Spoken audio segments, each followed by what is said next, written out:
Okay, here we are again, and this video is gonna cover adding the first color layer to our umber underpainting. I have a canvas pad paper here just for the purposes of demonstration. You'll be painting on a canvas. The imprimatur layer, underdrawing, and umber underpainting have already been done, created. And the next step is the first color layer, which can be opaque, relatively opaque, or thin. Generally, I tend to make them a little bit thin and then add a little more color as the painting progresses to make changes and subtle edits and things like that. I have a piece of disposable palette paper. My primaries are laid out, and these are the same colors in your palette. Lemon yellow, cad yellow, quinacridone red. This is cadmium red light. And this is ultramarine blue, phthalo blue. So, as I mentioned in the previous demo, I tend to lay them out in a consistent way whenever I begin a painting so that I don't really have to think about or look at the palette really much in order to go for the colors that I need. Cools, warms, cool, warm, cool, warm. Up here I have a little bit of burnt umber, I have white, and here I mixed burnt umber with ultramarine blue, as you can see. I did a little bit of mixing. That's my chromatic black. I don't actually use black unless an object that's being painted has black in it, or I really need to tone something down. But I use a chromatic black, which for me, it's generally a mix of ultramarine blue and burnt umber. There are different mixes, and the nice thing again about chromatic blacks is that you can customize them based on your palette and color scheme. Odorless mineral spirits, and then linseed oil, which I'll use sparingly during the painting process. And then a glass brush cleaner. This is a glass jar. Inside this glass jar is a wire mesh. Not sure if you can see that. I can't tip it too much because it has paint thinner in it, mineral spirits. The same OMS, odorless mineral spirits. The idea behind this is that you clean your brushes along the top of the wire mesh, and the sediment, the pigments eventually settle. You might be able to see something there. And that keeps the cleaner paint thinner towards the top. Eventually you want to refresh the paint thinner, but it will last a longer time. These are nice. This one you can get at Michael's, and Blix sells one called Silicoil, which is actually twice as expensive as this one, and this gets the job done. I have one of each. So to begin, I have my object lit up. The still life object, very straightforward, the bottle and the pear, with a simple backdrop. And I'll begin with the bottle and determine the colors, which is kind of, it's not a very intense bright green. It's more of a neutral earthy green. And there's a lot of information and detail there that we're going to have to contend with. So to begin and to determine that green color, I think I'm going to start with ultramarine blue.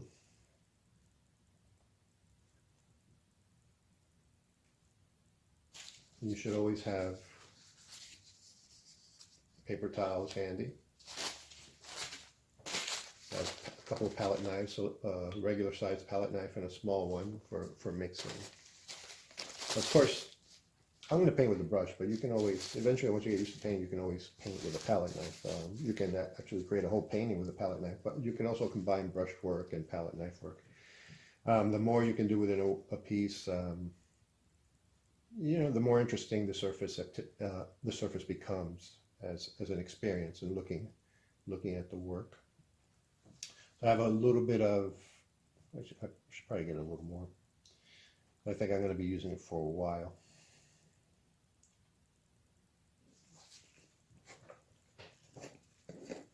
Clean that off. And unless I'm mixing a large amount of paint, for example, for the background, I will mix a large off-white. I usually use my brush to begin mixing colors. Oops, I think I took the lemon yellow. It's not a big deal. I'm going to get a little bit of this cadmium yellow. Now, we talked about color in a PowerPoint slide.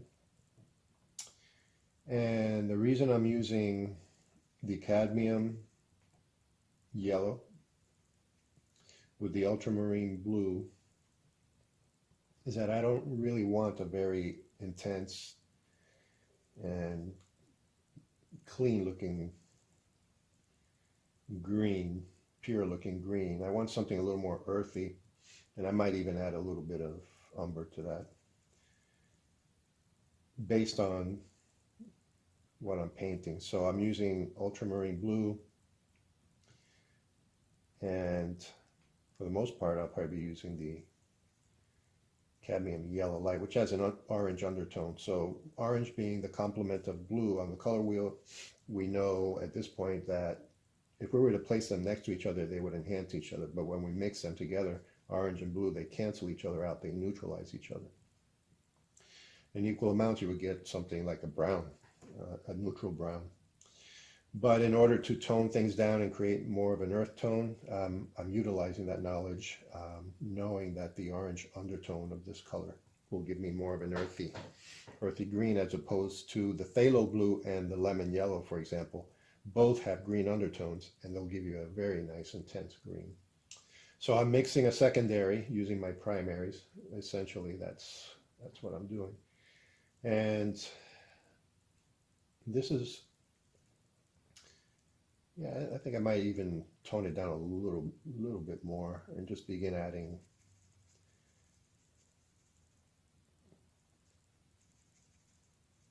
I added a little phthalo blue, a little brown, and now I want to work up at the top. I think I'll start up there. So I'm going to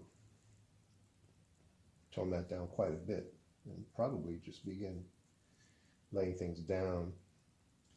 Might add a little more blue to that. When you tone down a color with your chromatic black, or if you're using even black or gray, sometimes the color tends to bleed out a little bit. It suffers. So you need to bring it back to life just a bit. So I'm adding a little blue to try and do that. I want a relatively dark value up here. And this can always be adjusted. If you want the paint to flow, that's why you have your mineral spirits and your linseed oil. It helps using a small brush and using some of the thinner or the linseed oil to let that paint flow. And just looking at the top, there's a lot of detail. So this is going to take a bit of time, but I'll do what I've done before with these videos. I'll get it started, and then eventually just turn off the video, finish the piece, and post it at the end of the video.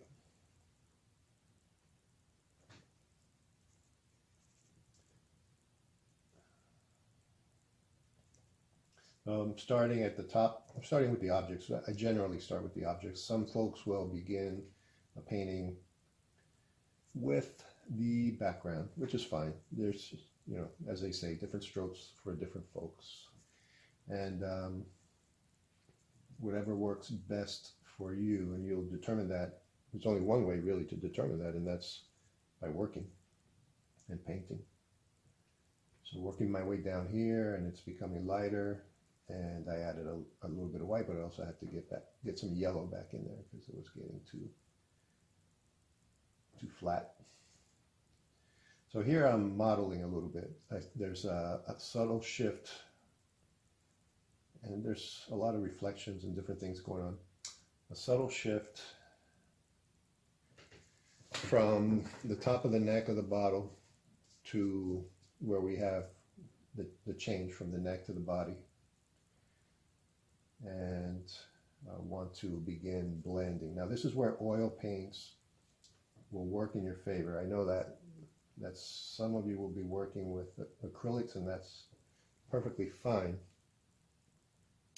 It's just that acrylics dry fast, and you'll have to either work fast or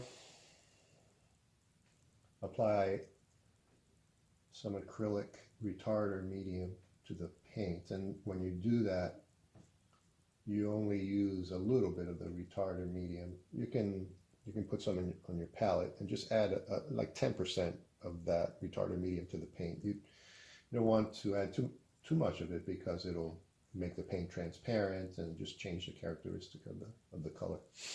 And with oils, it's really not much of an issue. The oils will remain workable for a while. If you add more oil content, then the oils will remain workable probably until tomorrow, maybe even the next day. And that all depends also on the environment, humidity and ventilation and those kinds of things. So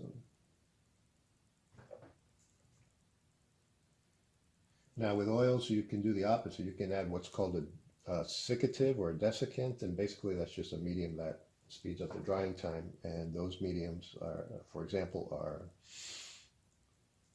liquid or Galkid, and you can add that to your oils to speed up the drying time. For this kind of work, I wouldn't recommend it. That kind of thing just will work against you.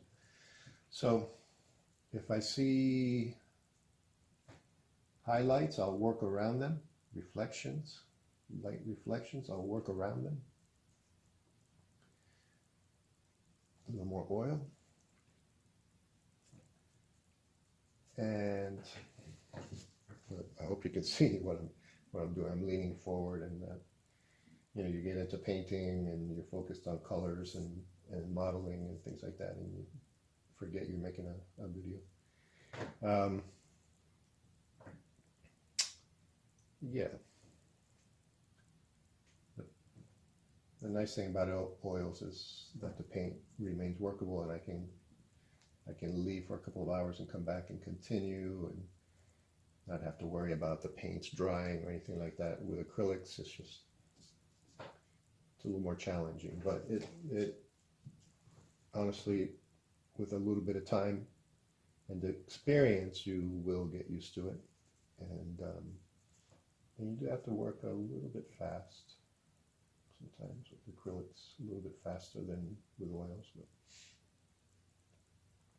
so what I'll probably do here is try and just get the first color layer on the bottle, and quickly, and then eventually just continue working on this painting, and either post the progress or the finished piece. We'll just keep going with it. We'll need to mix up some more color shortly.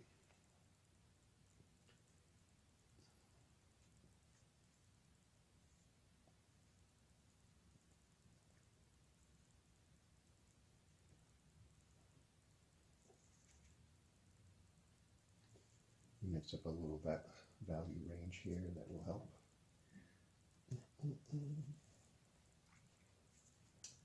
This is a nice highlight, reflected light.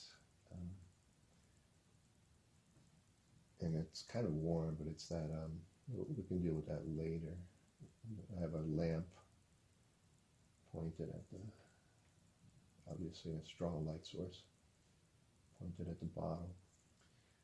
Oftentimes, artists will work from dark to light, because white is the most opaque color, and then in the end, when you're applying your color layers,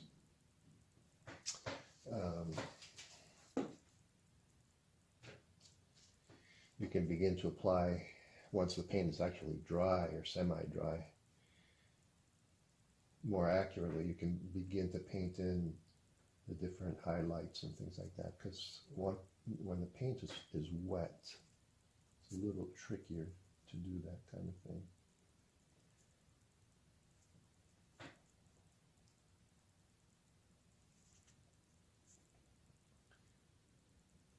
So right, if I'm leaving some blanks, some areas unpainted, those will eventually, those are highlights and reflections that I'll get to eventually, a little bit later.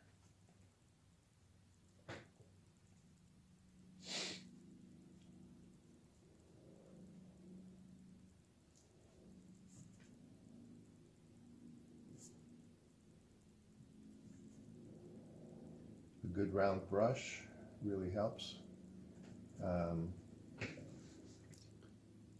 You get what you pay for, in basically, as far as paints and brushes. So I don't really want to be clear about that. When you're learning, it's okay, save a little money on your paints, and sometimes students will buy what are called student grade paints. And they're inexpensive, especially when you're dealing with the cadmium colors, which are expensive. It's the pigments involved in the making of the colors. But again, you get what you pay for. So be careful with that. As you progress and as you get better, buy better brushes, use better paints, and make your life easier. You'll see the difference.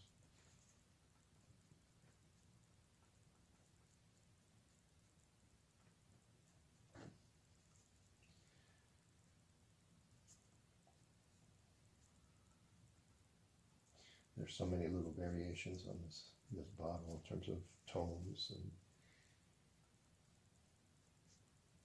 and things. It's fun to paint. It's a challenge. It takes time, and painting some of these things initially, as I'm working here and blending, I'm painting wet into wet, but there are lots of different ways to go about this. Eventually, if I wanted to, eventually I would allow everything to dry and then begin adding really thin lines and sharper lines. That's easier to do when the paint is dry. Also, when we get to the glazing stage, you can fine-tune details and things like that as well.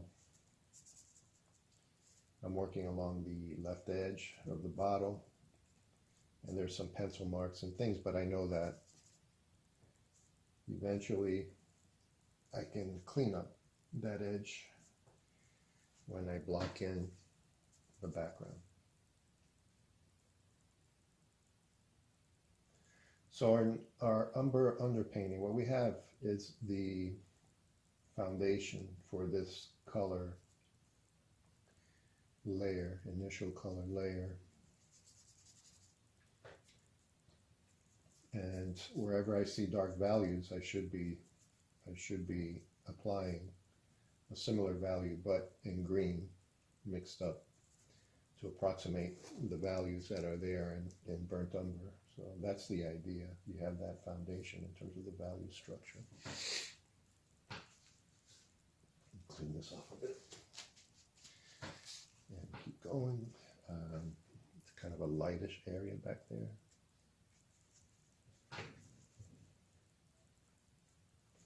This is kind of fun to do.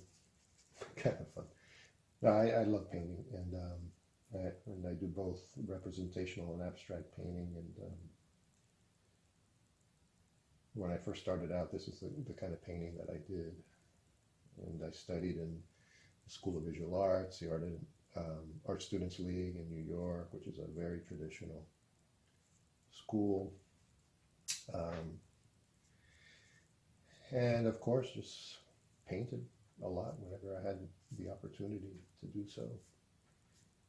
And the only way to improve and get better at it is to do it.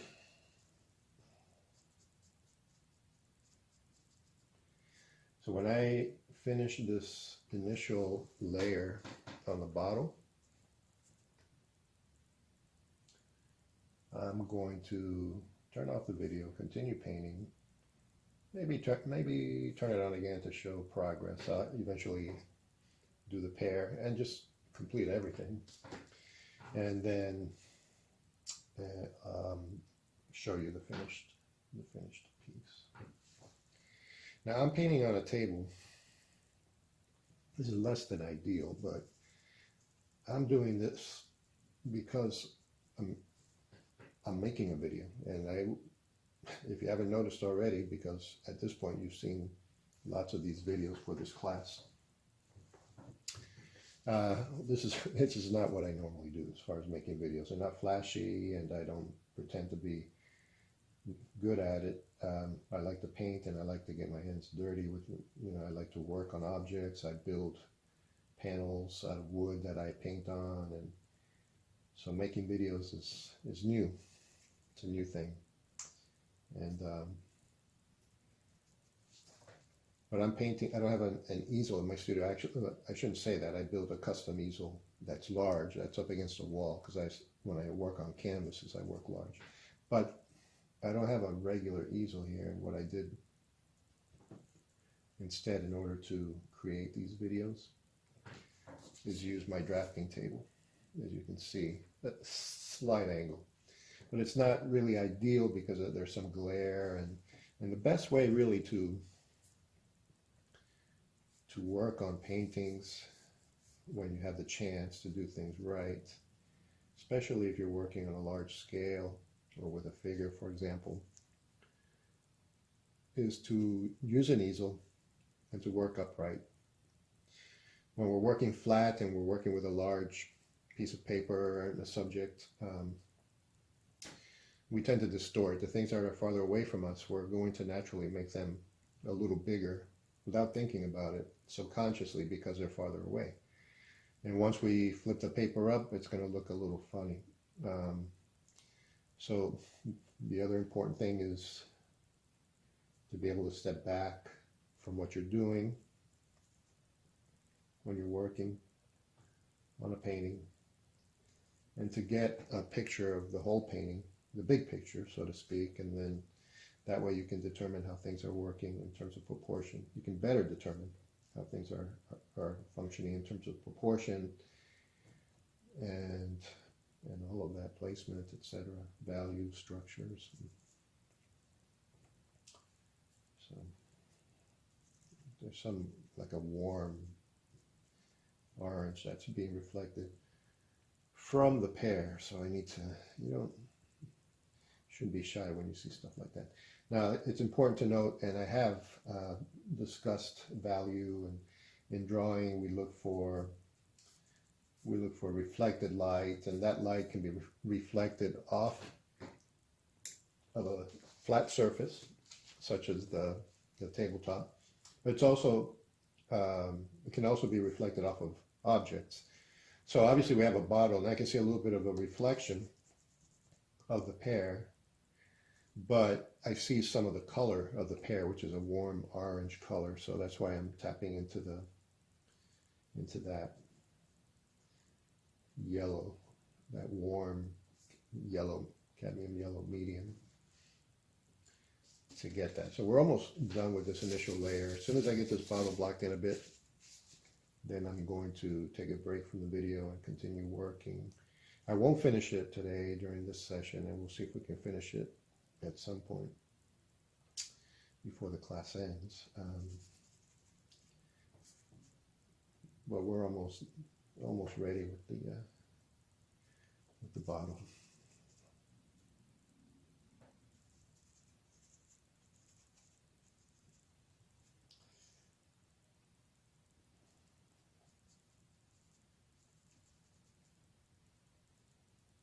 And even that stem is reflected in the, so I need like a nice dark value there, and it's down here somewhere. There's some darkish stuff going on there.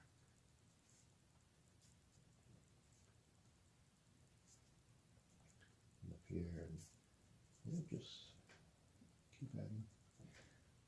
Okay, so I'm going to clean this off a bit.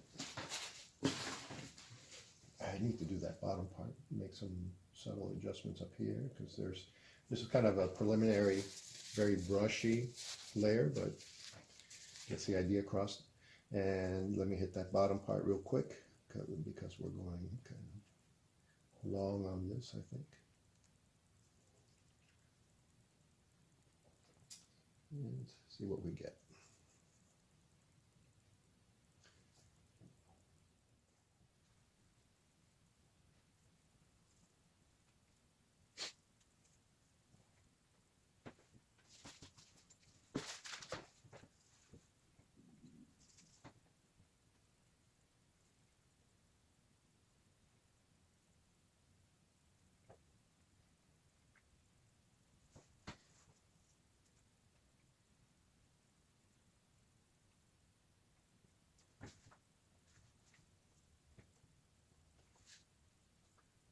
All right, we'll leave it at that. There's a very dark shadow, cast shadow underneath. We can get that later when we deal with the foreground information. So I think we will stop there.